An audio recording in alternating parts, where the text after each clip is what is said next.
Revolution. We need a spiritual revolution. The priests of the world need to assert their authority and lead their respective religions towards a new vision of spirituality, one that includes all people everywhere, not just one group over another. We need priests who take their authority from a personal experience of the divine and not from man-made institutions. We need priests who respect each other and support each other's work, regardless of which book they read from or the clothes they wear. We need priests who know how to use the word of power, who know that what they bind on earth is bound in heaven, and what they bind in heaven is bound on earth. We need priests who know how to get their prayers answered. Revolution must also be evolution. In fact, why don't we just drop the R altogether and become evolutionaries? We can evolve instead of just revolve. Revolutions often come at a price. They tend to scrap too much of the past in favor of their own radical ideas. Sometimes, mostly by luck, they add one or two good ideas to the world discourse. But the mountains of destruction they leave in their wake are usually devastating. We've been going around and around this same old path for centuries. It's time we climb out of that rut, head straight for the summit, and claim it. Let us rejoice that there are an unlimited number of paths to the top of the mountain and support each other's attempts to get there, and not insist that everyone do it our way. It would be a huge step forward if the spiritual leaders of the world could visit each other's houses of worship and participate in each other's rituals, each acknowledging the validity of the other's spiritual path. No one has to abandon his or her tradition. The different religions don't have to bleed into one amorphous world religion. What would be the point? Since there is strength in diversity, let there be diversity. But let there also be deep and genuine respect for those whose beliefs and practices differ from our own. The question you should ask yourself, whether you are a priest or seeking to become one, is this: am I a priest for everyone, or just those who look and think like I do? Am I a Christian priest, or am I a world priest? Am I sectarian, or am I a universal servant of God? These are enormously important questions. Unless the community of priests throughout the world, across all lines of demarcation, whether religious, political, or geographical, can unite in one powerful spiritual voice, the chances of humanity surviving with its hard-won civilization intact are slim to none. Our common fate needs global cooperation, like a jumbo jet needs a long runway. Once an A380 leaves the ground, it had better have a place to land. And our technology-based civilization is definitely airborne. But unlike an airplane, our civilization machine has the capacity to grow larger and larger while in flight. It has grown so large, in fact, that no runway exists large enough to catch it, should it require an emergency landing. Our technological infrastructure is too big and too complex for us to turn back now. If it fails, billions of us will die, and all of the spiritual advances we have made will be lost. Forget about spirituality. People's highest aspiration will be simply to survive. Everyone has a right to his or her political beliefs, even priests. But politics has deteriorated into us against them, and a priest can never exclude anyone on the basis of their politics. Our kingdom is not of this world. Our role is that of mediator not that of political or sectarian champion. We cannot advocate for the poor while at the same time demonize the rich. All people have a right to exist, not just the ones we like or with whom we agree. Those aspects of human nature that we find abhorrent will persist long after their current agents have died. They will surface like weeds wherever there is willing soil. It's the aspects themselves that are the enemy, not their human manifestations. We have to internalize the realization that there but for the grace of God go I. This doesn't mean we have to condone or turn away from horrendous acts. On the contrary, it invigorates us to fight the good fight, but it also keeps us from demonizing the other group. Demonization is the antithesis of compassion. From it have spawned all of our justifications for subjugating and committing violence against our fellow human beings. It is the utter rejection of the spiritual principle, love your enemy. Why not eliminate the word enemy from our priestly vocabulary altogether and never use it publicly again? Instead, we could use the word neighbor whenever and as often as we can, so that the very concept of enemy would be eradicated from the collective mind. The worst atrocities are simply the manifestations of the suppressed negativity within the collective unconscious. They find their expression in those weakest links of humanity's chain of being. Anytime someone in any part of the world gives in to thoughts and feelings of hatred and anger, it feeds the fire at the core of the collective mind, which in turn vent themselves through the first available crack in the collective psyche. The real war, therefore, is the one inside of us, each and every one of us. This is the holy war, and as priests, we are knights. There is a revolution taking place, an evolution. As priests, we cannot afford to take sides in the outward manifestations of social change.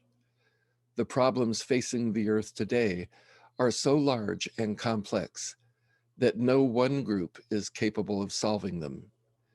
We are all in this together, rich and poor, religionist and atheist, white and other. Our common ground is both literally and figuratively the very ground we stand on, the earth. Let's work together with our brothers and sisters, whoever and wherever they are. Our life depends on it. So, any questions right off the bat? What stood out for me was the part where the weak link in the chain. Now we've been having a resurgence of shootings, and it's as though those people are where the collective consciousness breaks out and acts out. It's almost like all they need is the suggestion of violence or that there's something terribly wrong, and then the suggestion that a certain group of people are responsible, and that's like the same as lighting the fuse on a stick of dynamite. I was listening to Jordan Peterson, Mm-hmm. and he was talking a little bit to that effect about people not taking responsibility for themselves and how he's not really favored when he talks that way.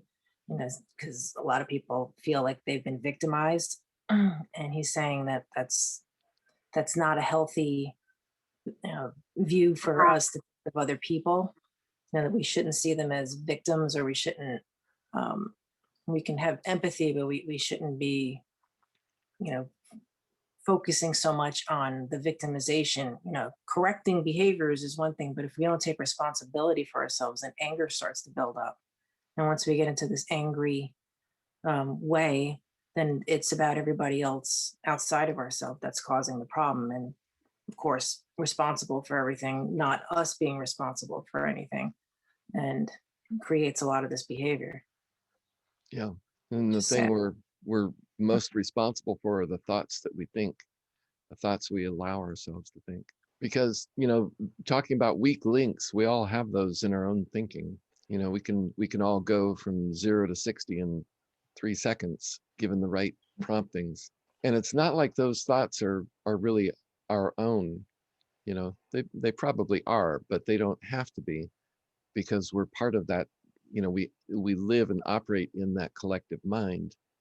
And so it would be really interesting if that mind were visible and we could see the currents in it, to see the storm clouds drifting through, the lightning strikes, in the bright sunny days and the rainy days. It's like, oh, I'm feeling so sad today. I don't know why, I'm just feeling sad. What are you picking up on? It doesn't have to be, it doesn't have to come through our physical senses. It can come through the antenna that we have extended all the time. We've always got our ear on the railroad track listening for the coming train. We have that connection, that psychic connection.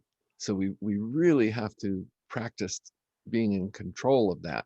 So I'll open it up to you. How do you guys control that, your connection? How do you filter what comes to you from the collective mind? Or do you? Am I assuming?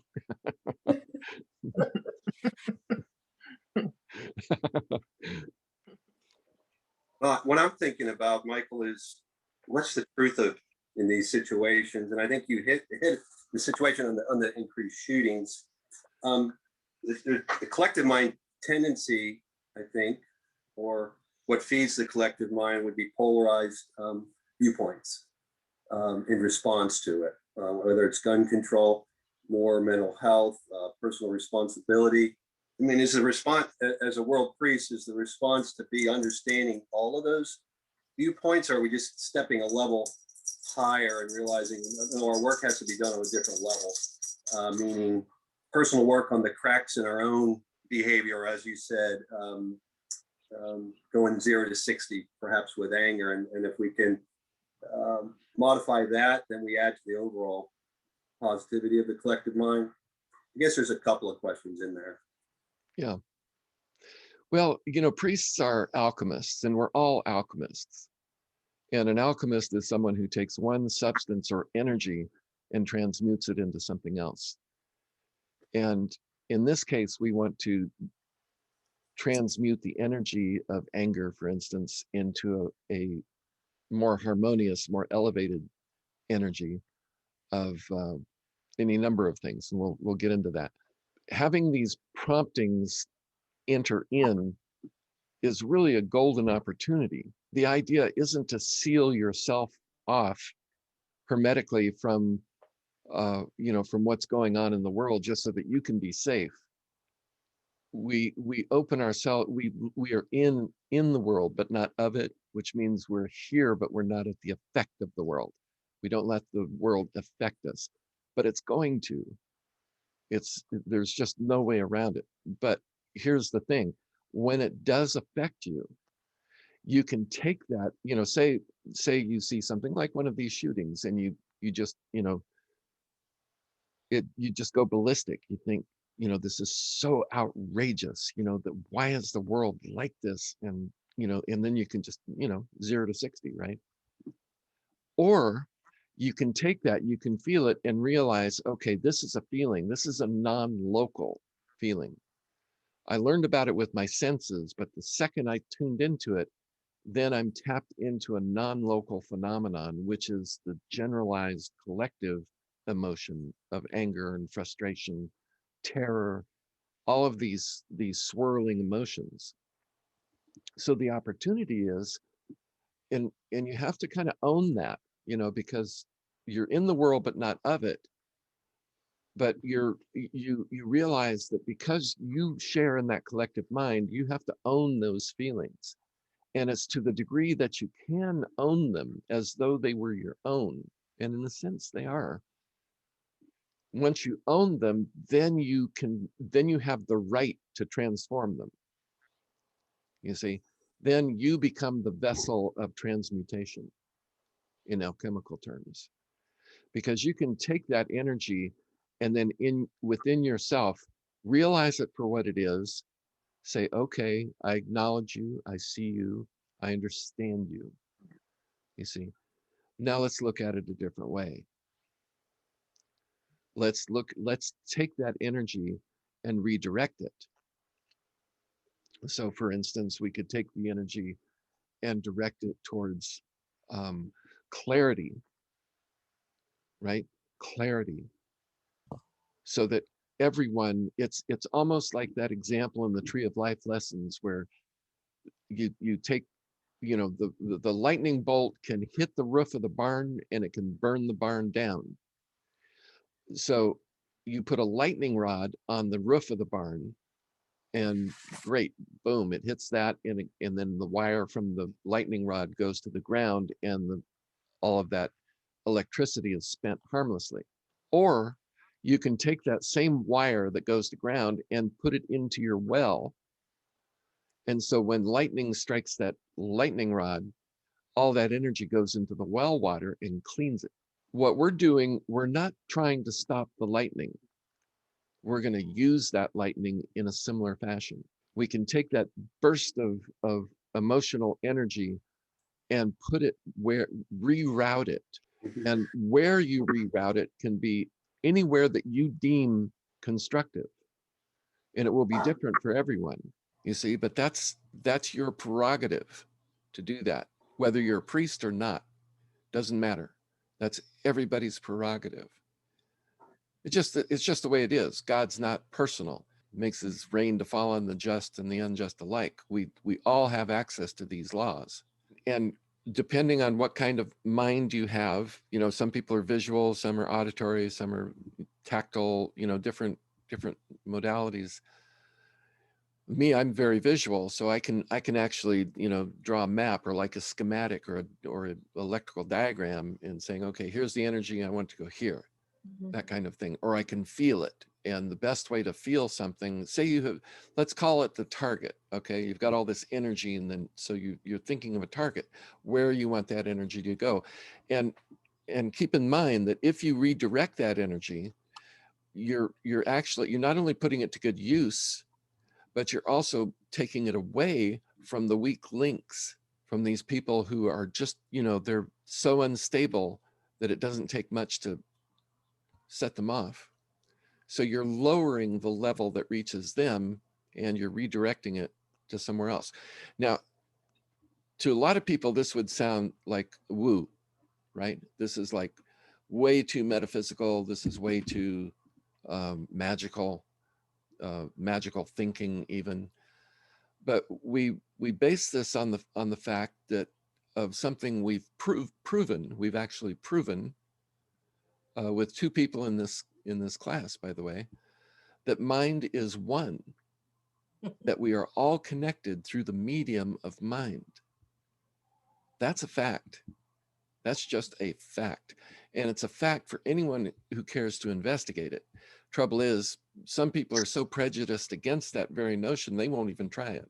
And unfortunately, most of them are in the scientific community.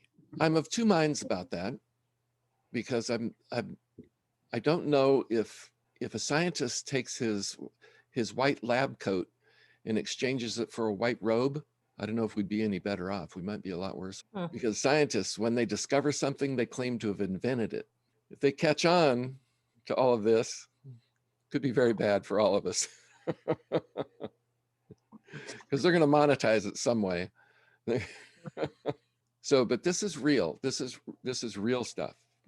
This is, when you think about somebody, you've actually set a communication pathway to that person. You think of a city, you've actually opened up a communication pathway to that city. And if you're out of the way, and if you're humble, and by humble I mean, you know that it's not your power, it's not your energy, you're just a gatekeeper. You're feeling it in your body, you're feeling all the emotion in your body. So you use your mind to form the connection with the target where you want that energy to go. And you also turn the dial to where you want the quality of the energy to be. You see, you can switch it very easily just from negative to positive, because you're the switch. Your will and your intention, you're the switch. You're So the Michael, alchemist. Yes. Michael, So you're doing that. Let's say we're talking about maybe a shooter or something like that. So what happens to that person? Does it change his mind, his thinking, or are you just redirecting his energy? Yeah, you're just redirecting the energy. So there's So what, less, so what about the man who, or the person who's doing this? Like he never changes, right? right, Okay. right. But also when a person like that opens up to a surge of energy, he's going to take it personally. You see, What do he's you going to think it's him. So if you can keep that from happening to any degree, you're going to mitigate that ego explosion. You see what I mean? I do, yeah. I just Just wonder you how, rob them of the opportunity to get a big head about it, because you know they see themselves as a vigilante or as yeah. a some kind of dark agent in the world. No, I guess where I'm going is just how can you change the consciousness so that these people raise their consciousness so that they don't think about doing things like this. Well, you might not be able to. I mean, with some people, they've gone too far. But what you can do is, especially in these instances where we get pictures of the people like this latest guy, he survived, and you can actually love him, just envelop him in love. And if there's any chance of salvaging him, that's going to be the only way you're going to be able to do it. But keep in mind that even though it's not our energy, it's not our power that we're employing when we do such things, it's God's energy. It's always God's energy. But a little bit of that, I mean, it's like that, Confucius saying you don't sweep darkness out of a room, you just light a candle. And that tiny flame can illuminate the whole room. So there isn't a 1-to-1 ratio of darkness and light or hatred and love. A little bit of love will just blast out of existence hatred, which really has no existence in and of itself. So just the tiniest amount can have a huge effect. That's good to know. Well, one example of that happened here in Charleston when we had a shooter walk into Mother Emanuel Church and killed 9 people on a Wednesday night during their Bible class. Oh yeah, Dylan Roof. Yeah. Yeah. And family members of those 9 people who were killed went to see him and all walked and face to face, were able to get face to face with him and say to him, I forgive you. And I mean, I remember when that hit national news, and it was like a wave, like somebody dropped something in the still lake, and the ripples went on and on and on. And just to get people acknowledging that some little thing like that, like forgiveness, can make such a huge change, just to get it out there, just for people to see it. Yeah. That's one way to take that negative thing and turn it around. I think that's what you're talking about, if I'm right. Yeah, exactly. Yeah, those people were prayerful people to do that.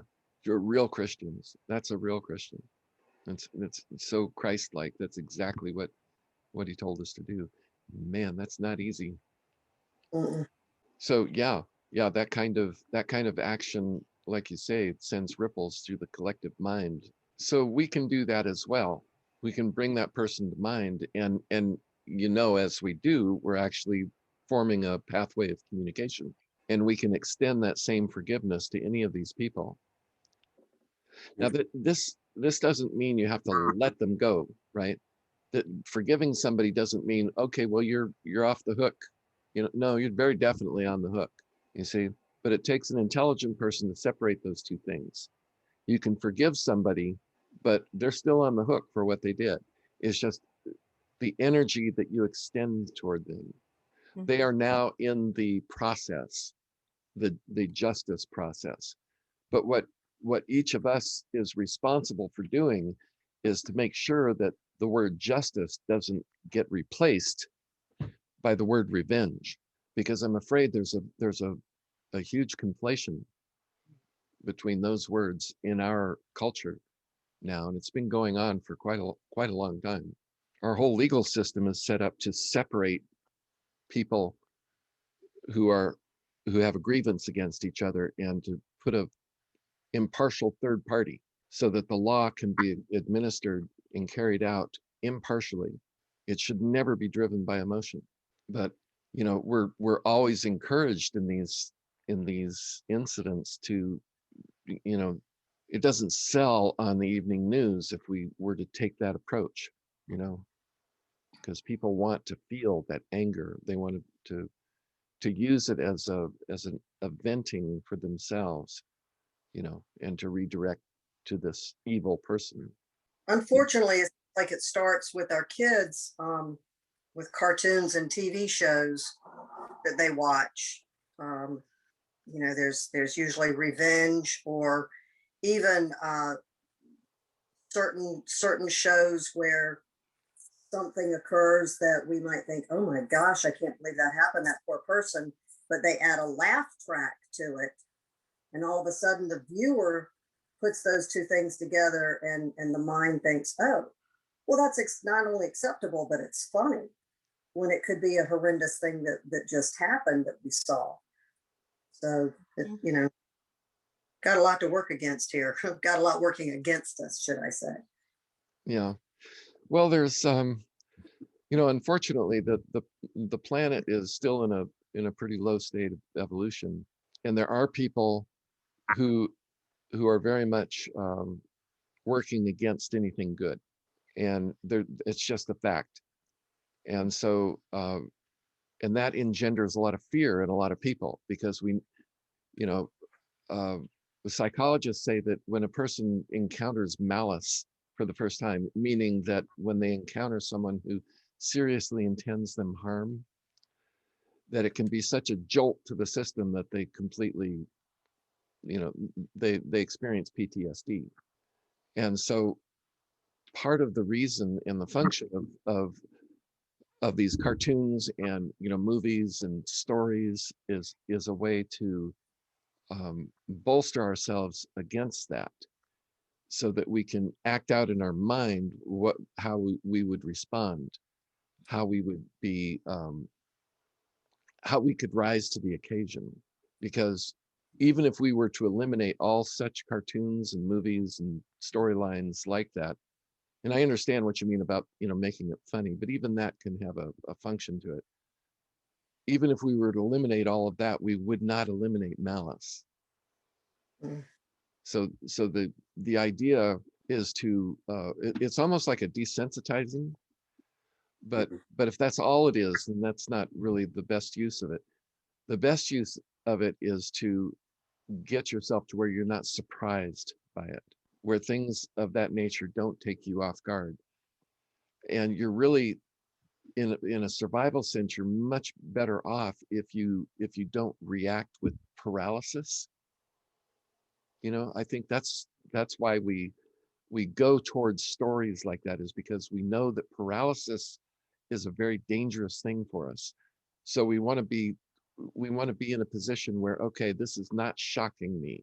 I can think. I can, instead of just acting instinctually, which is to either fight or flee or freeze, that we can actually use our head and think, okay, he's coming in that way. There's the exit over there. I need to go there. And anybody that's with me, I'm going to take them with me, and get them out of here too. But if it's a shocking event to you to that degree, then you're at a very distinct disadvantage. So a lot of these, these stories and cartoons and movies, they're kind of a way to help us practice how to respond, how to, opening our eyes a little more. And they can help us be strong in a situation like that. But the problem is that the person who's inclined in that direction anyway, it's going to, to fire those circuits in their brain, and make them more willing to do something like that themselves. So it's a very difficult problem, but it is a problem. It's a problem because there are people like that. Thanks. And I about it that way. yeah, I mean, for a while there, I think it was in the 90s, every other movie was a disaster movie. The end of the Yeah. world, comets and tidal waves and, all kinds of things. And it was like I saw it as like people trying to grapple with that idea, just trying to understand it because it's scary as hell. So the best thing when something scares us is to grab the thing, you know, and examine it and see what is it, because the more we understand it, then the more we can use this instead of just having that reaction. So it's tricky, but it's necessary. We never want to be in a position where um, fear is not a virtue. Being surprised or shocked, not a virtue. That's a deficit. That's like a spiritual liability. I know that sounds probably very different from what you've heard before, but anytime you are frightened by something, you have to confront it. You have to confront it and say, okay, what will I do if that happens? Now, at the same time, we want to set it up so it doesn't happen. But accidents do happen, and you can have a chink in your armor. You can have an opening in your thinking, and find yourself in a situation, like that. I remember once I was driving down the freeway or interstate, and this girl in a little Metro. Remember those little Chevy Metros, little tiny shoe-sized cars.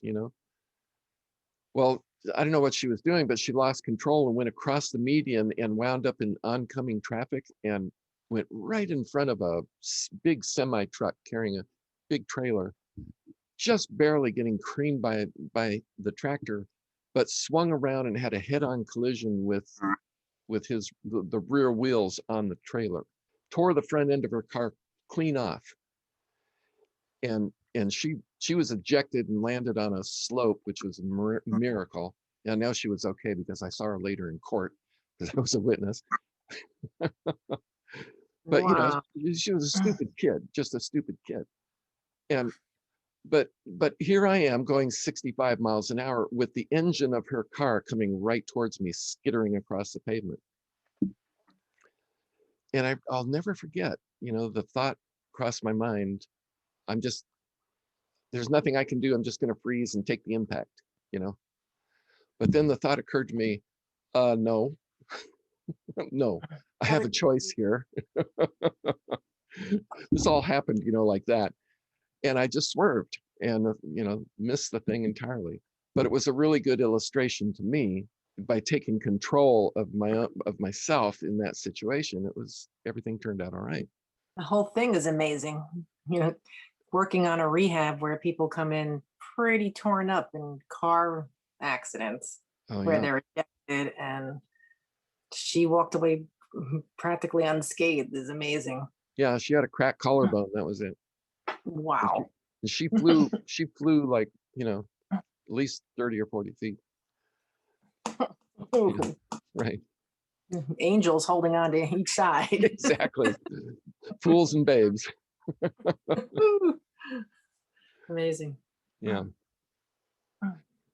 So and there's another example too. I remember listening. The actor Will Smith. He did a movie about Muhammad Ali, the boxer. And in the movie, he played Ali, of course, and there were several fight scenes in the movie, in the ring.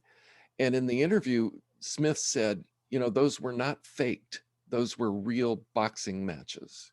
Nobody was pulling any punches. When they hit each other, they were really hitting each other just as any two boxers would. And they asked him, well, how did you manage that? I mean, and I'll never forget this. He said, because he trained like for a year before doing that movie. And he said, once I got over the fear of getting punched, says I was good. So how often are we afraid of getting punched, and how that completely skews everything that we do? What are we afraid of getting hit with? So the idea is to get out there and get punched you know, and to punch back and to realize that you're going to be okay, right? You, at least you get to know yourself. You get to know the parameters of your envelope. And these movies and stories and cartoons are kind of a way towards that. So it's kind of a dicey topic because it's like a razor's edge. You know, it's easy to go too far one way or the other with it. But we're all adults, and we can analyze it, and we can see the value in it. And but we can also take control in. Oh, here's, I'm just loaded with examples today. Sometimes in my work, I used to have to drive like 35,000 miles a year. So I'm always in traffic, you know, big part of the day. And every once in a while, a day would come and I'd think, oh, geez, you know, I could get in an accident today. And then I go, what the hell? and I realized, okay, this isn't just my imagination. This is like somewhere down the road, there's a perfect storm arising, right? In the collective mind, in the way people are driving, in the way I'm driving, just in the whatever's happening astrologically is crossing my engine block, you know, my steering wheel. Something's not right. So I would have to stop and deliberately say no. Say, I recognize that as a possibility, but it ain't gonna happen. You see? It's Did like that saying no. did that affect the way when that thought popped in your mind and you said no, did that then affect the way that you drove the rest of that day? Oh yeah. Yeah, definitely. Because I wasn't, it's not like I was denying that it existed, you know, that the possibility didn't exist. No, I recognized that it was a possibility, and that's why I took action. You see, I wasn't being Pollyannish about it. I wasn't saying God's never going to let anything bad happen to me. It was like, I don't accept that. I say no. You see, you got to own it. You have to own it. If you don't own it, you're passing it off to somebody else, and you know, it weakens your word. So when these things enter in, these thoughts enter in, that's an opportunity. Take it as an opportunity. Be an alchemist. And in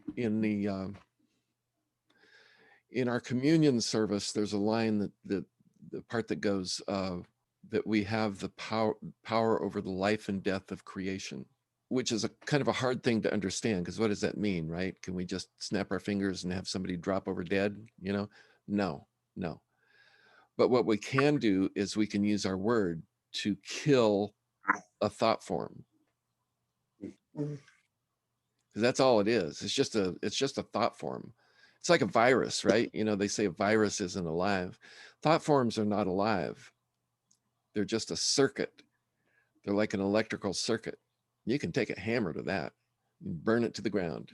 And you should, because there's no fate, you know, because people will sense something like that, and they will think, oh, I'm screwed because that's just my fate.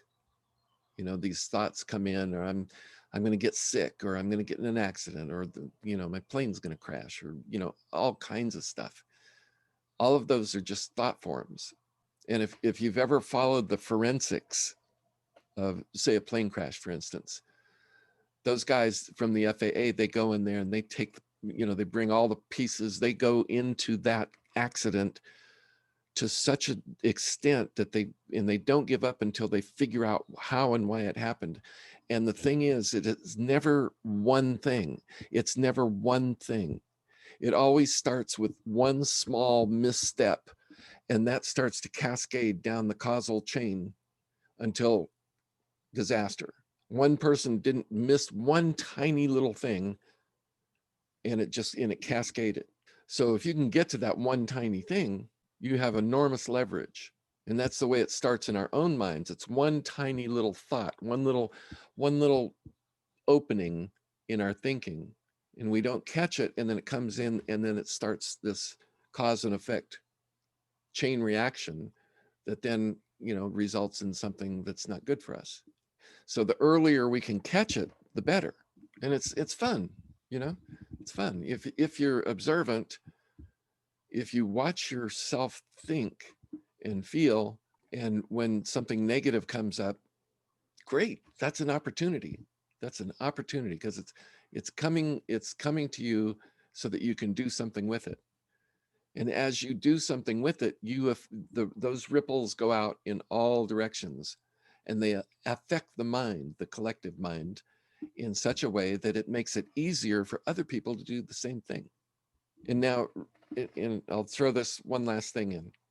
In our spiritual work, what we're attempting to do is to rise to successively higher and higher levels of vibration, greater and greater degrees of consciousness, more and more connection with the Spirit of God. So as we practice that and as we develop ourselves spiritually, we actually get higher in those levels. And as we do, then we have much more leverage. We have greater, our thoughts start to really matter, because we're not part of the collective thinking. The more we practice our spiritual work, the more we rise up out of that collective thinking, and then we become the match that dissipates the darkness. One little thought can be like that candle that lights up a whole room, because it's so different. The more you rise up in consciousness spiritually, the more potent everything you think becomes.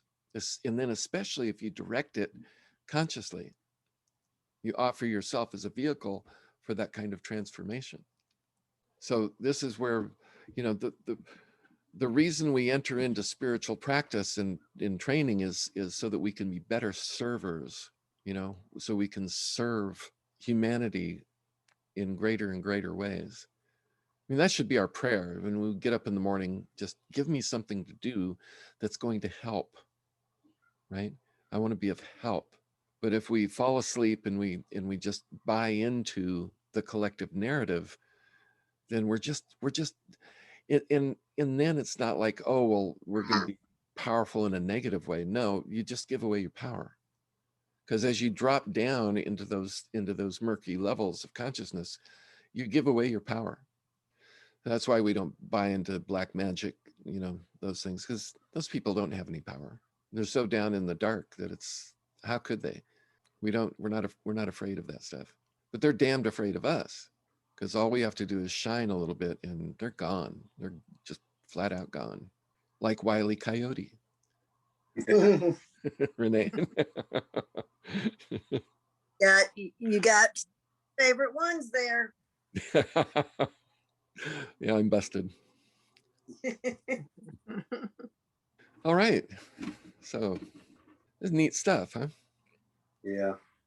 Really useful.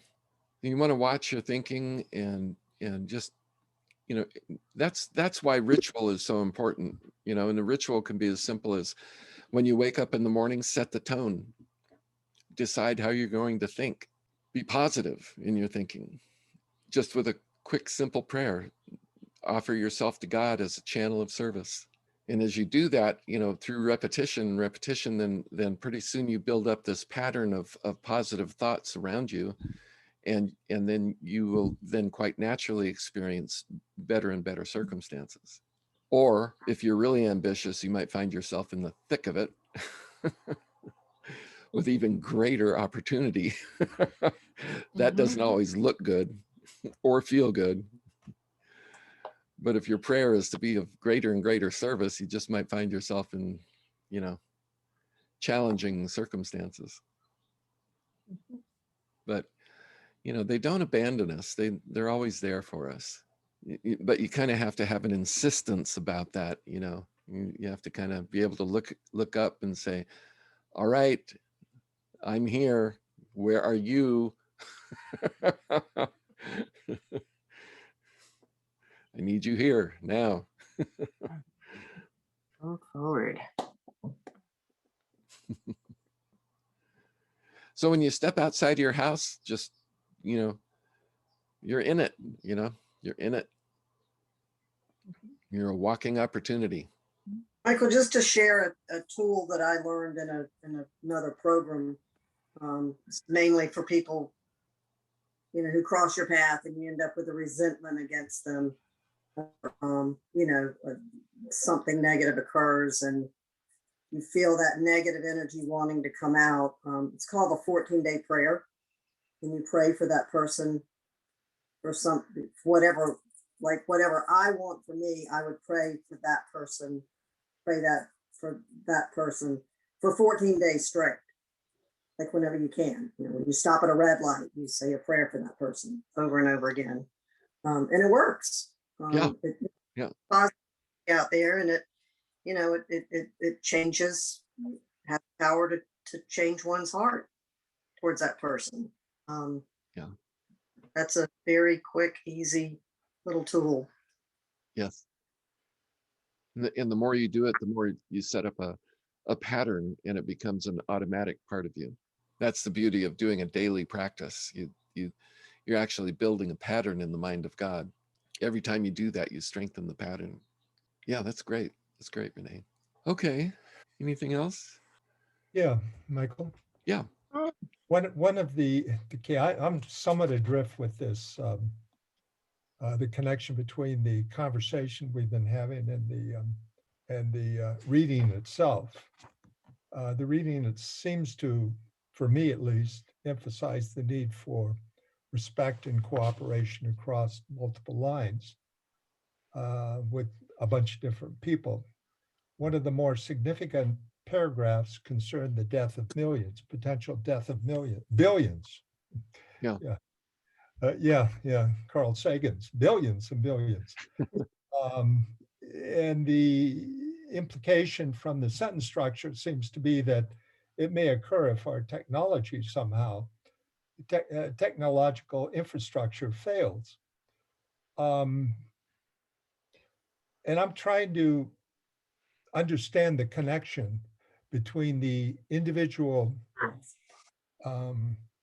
suggestions you've made with, enhance the positive aspects of your mental attitude as you wake up with mantras or whatever, and how that could avoid the death of billions. Yeah. Okay. No, how does it happen that if I wake up in the morning and perhaps have a sense of forgiveness for a transgression that I've seen on the news or that personally occurred to me, how does that help save billions of lives? Do you remember that incident where the Russian officer the um, in the Russian defense apparatus decided not to go to launch? Yes, I do. He Yes. died a few years ago, and they made a big deal of it. He was Yes. like a hero, an unsung hero. And it was just this hunch he had. They thought we had fired a bunch of missiles at them, and it turned out to be a flock of geese. Yes. And everybody was going, forgive the pun, ballistic, and they were just panicking and saying, we've got to do something. We've got to strike. If we're going to strike back, we got to do it now. And it came down to him. He was the point. He was the person who was going to make it happen. And he just had this hunch, just a hunch. He said, this doesn't feel right. Not, burning the world up, but something about the data, something about the decision here isn't right. The information I'm getting doesn't stack up. And so he didn't do it. And it was, and talk about those little pivot points, in history, where one person decides to go right when they were impelled to go left. Tiny little moment like that, and it changes everything. Because if that had happened, we likely wouldn't be here doing this. I mean, it could have been, That's true. But that sentence begins, or that paragraph begins with a requirement for global cooperation. Yes. Now, that individual, you're right, he had a sense that the algorithm, perhaps in the computer that was spitting out this data, there was some inherent error. And he had hesitation and he was proven justified in that, and we all thank and applaud him for it. Yeah. But the paragraph, the chapter itself seems to emphasize the need for a collective cooperation rather than individual acts.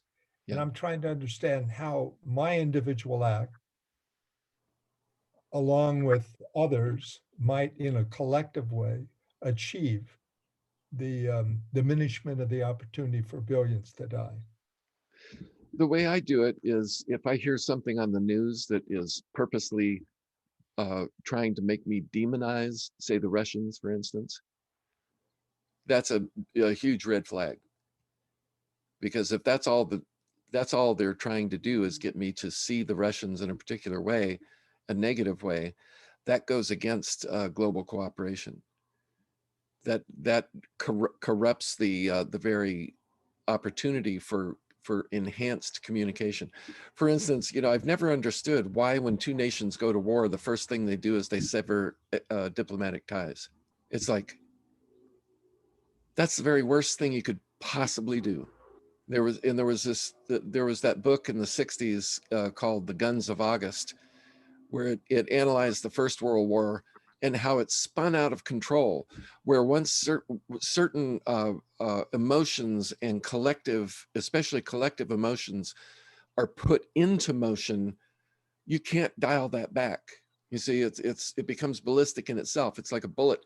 Once you pull the trigger, you're not calling it back, it's going. And that's what happened in the First World War. And it was one of the bloodiest wars in history. But it didn't have to happen. It was failure of communication, and it was a failure of understanding. And the book laid it out in detail. I can't, really Yeah, recount it. that was Barbara Tuchman. I remember the book. Yes. Yeah, yeah. So the way we can avoid billions and billions of people dying is not to let anything happen that will compromise our very fragile infrastructure, right? Because it wouldn't take very much to bring us to our knees. Just imagine if the internet disappeared, if the satellites started being knocked out of the sky, what that would do to our infrastructure. And, everything would come to a halt, and it wouldn't be very long before the only thing you had to eat would be what's in your cupboards. Okay. So it's these small beginnings, and like with demonization is probably the very worst mind virus out there. And anybody who promotes demonization is really not our friend. So when somebody, oh hell, I remember when I was in the window treatment business, if I heard other people say, well, stay away from this designer, she's nothing but problems, I would go right to her and say, hey. And the one time I remember that happened, she turned out to be my very best account, paid me, God, lots of money over the years. It's my very best account. But all the other installers did not want anything to do with her because she was demanding. But I was okay with that. And I could charge her accordingly. Okay. So Thank we have to keep the lines of communication open. The minute we start demonizing people, that's a very bad thing. Because you're dehumanizing them. It's a direct contradiction to the spiritual principle of love your enemy, which means, first and foremost, understand your enemy, try to see the world the way he sees it. And then once you do, then opportunities for cooperation start to pop open, and then the level of tensions just naturally goes down. I cannot imagine my Army experience having had that as a precept to our training. Love your enemy. Well, actually, have you ever read Sun Tzu? Yes, yes. No. I was. I know what you mean. Yeah. Well, it's the same in boxing. It's the same in any of the martial arts. You can't go in there with warm fuzzies. But really it's when you demonize a person, you put them below you, you put them beneath you, you look down on them. And that's very dangerous, because he will surprise you. To love your enemy is to go into the ring and say, this guy knows something that I don't, and I'm going to study him till I find out what it is, and then I'll use it against him. Don't you mean your neighbor? Assuming what? Don't you mean your neighbor? Not your enemy, but your neighbor? Same thing. No, whoever you're in competition with, for whatever reason, you want to understand, even like if it's in business, you and this other person are the only two people in town doing what you do, and you're competing for the same customers. You want to know everything you can about them. Doesn't mean you want to sneak in, and murder them in their sleep. Then that's not it at all. You want to play by the rules, and you want to play fair, but you want to play, right? you want to play the game and win. And that's okay, because they want to do the same thing. And as both of you are contending like that, you're naturally, organically improving each other, because you're causing causing the other person and yourself to continually up your game, you see. And then everything gets good, it gets better and better and better. So this contention, this competing, this fight, it's always a fight. It's just how you fight, it's and key to that, key to the love your enemy thing is to respect the other person, which means, essentially it means they know something you don't. And of course, you're respecting them as a human being. So you're not going to wish them ill. You're not going to hope that tragedy befalls their family or anything like that. No, that's not loving your enemy. That's not even respecting them. It's like, it's having clear boundaries. It's playing a game that has rules. It's in an enclosed arena. But there's more to life than just what's in that arena. So that when you're not in that arena, say you meet them at a party, you can talk to each other. You're not competing at that moment. You're just two people. Let me ask another question, Michael, and this goes Yeah, to sure. your personal opinion. Do you think that we will achieve global cooperation to ensure that we can survive I happen to think, survive the effects of global warming? Well, I mean, there's a time limit there. yeah. So Just I think we're going to be personally, forced you have to. that optimism? Yeah, I do actually. Good, thank Because you. I think there's too much at stake, and it's not to say that it might not get really difficult, but that's part of the learning process. So yeah, I think that people, and it's happening more and more. It seems to me that people are waking up to not just that particular problem, but a lot of problems. We have to figure this out, and it gets bad enough, and then people on opposite sides of the aisle are going to come together and say, look, we got to do something. But it usually, it always takes way longer than it should, but we always pay for it when it does. But that's one of the reasons I think, we haven't been in a major war in so long, is because we can't start throwing nuclear weapons around. It's just not an option. It's not an option.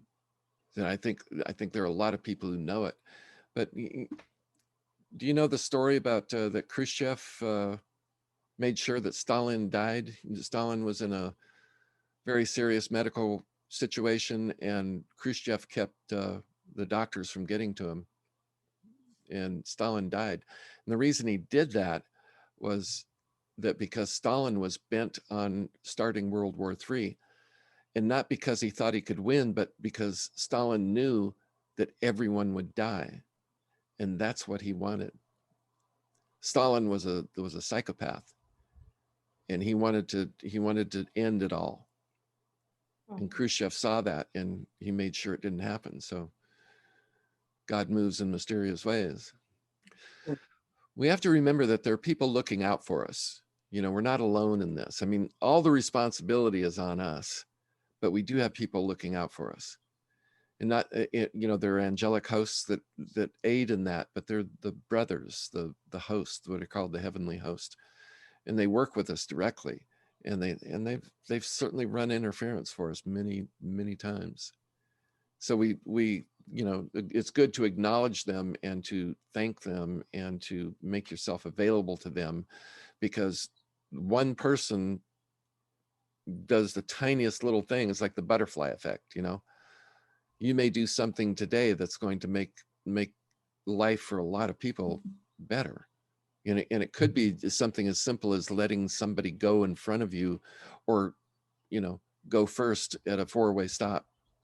You know, some little act of kindness that you do, you have no idea how that's going to extrapolate out in the cause and effect chain of things. It's tiny things. It's the tiny things that are so powerful. They're the leverage points. It's not all of them, you know, it's just, but when you get a nexus, you get the perfect storm starting to form, you can, if you do something negative, you're going to cause a collision of, you know, something bad. But if you do the positive thing, it can diffuse it. That energy just bleeds off. Again, that's part of being an alchemist. The workbench is your mind. Your message needs to find a larger audience. I could sure help, use some help. That's why we're here, Patrick. Yes. Well put, Renee. We're going to spread the word. Yes. That's great. Well, one way you can help is when, you know, if I post a video, share it with people. Use the algorithms. Mhm. What, wait. Okay, I'm somewhat computer illiterate. I always have TNIS people down the hall help me. So is there a window or a button there on your website that permits me to simply and easily share it with others? Yeah, there is. And it's amazing. I was totally unaware of it myself until I started producing videos, that they're, you know, the simplest thing you can do is subscribe to the channel, but then you click the notification bell, which is, you know, you hit subscribe and the little bell pops up, you click on that, and that's your notification. The algorithms read that, and then down below, right underneath the screen, the window, there's a share button, and you click on that and it gives you a link, and you can copy it, and then you can paste that onto your Facebook page or your whatever social media you're on, or email it to somebody that you think would like Okay. it, you see. And then there's even another thing you can do. You can put a comment, and it can just be a simple one-word comment like hi or great or whatever. And Okay. YouTube picks up all of those as indications of engagement. And all YouTube wants to do is keep people on their platform. And so anybody who has those videos that engage the most people get pushed to the front of the line. Oh. Yeah, it's magic. Yeah. There's definitely things you can do, and sharing it and liking it, subscribing, all of that is really helpful. It's more helpful than I ever knew. But now, just as it's part of the etiquette now of, if you see a video and you like it, you know, whatever it is, at least like it, you know. And you can join me on Patreon. That'll help. All of these things, that's another website? Oh yeah. I'll send you a link. Okay. All right, guys. Thank you, Michael. Thank you, Mike. Thank you. you. Always a pleasure. Bye-bye. Take care. Thank you. But have a Bye. happy Easter too. You too. Yeah. Happy Easter. Yeah.